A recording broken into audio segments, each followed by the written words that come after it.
গতরাতে দেশের দুইটি পৃথক স্থানে ভয়াবহ অগ্নিকাণ্ডের ঘটনা ঘটেছে, যা ব্যাপক ক্ষয়ক্ষতি এবং আতঙ্ক সৃষ্টি করেছে। প্রথম ঘটনা ঘটে সাভারের আশুলিয়া এনাদপুর এলাকায়, যেখানে শনিবার রাত 11টার দিকে 15টি জুট গোডাউনে ভয়াবহ আগুন লাগে। ফায়ার সার্ভিসের 7টি ইউনিট প্রায় 3 ঘন্টা চেষ্টায় রাত 2টার দিকে আগুন নিয়ন্ত্রণে আনতে সক্ষম হয়। এ ঘটনায় কেউ হতাহত হয়নি, তবে গোডাউনগুলোর মধ্যে থাকা জুট ও অন্যান্য সামগ্রী পুড়ে গেছে।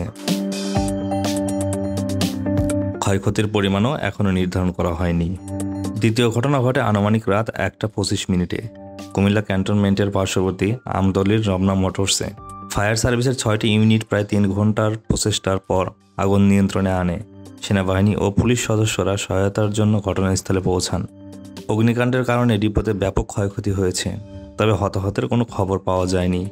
আগুনের সূত্রপাতও এখনও নির্ধারণ করা যায়নি। উল্লেখ্য যে আগুনের কারণ ও ক্ষতির পরিমাণ জানতে তদন্ত চলছে। স্থানীয় প্রশাসন পরিস্থিতি পর্যবেক্ষণে রেখেছে এবং আগুন লাগার কারণ অনুসন্ধান করে যাচ্ছে।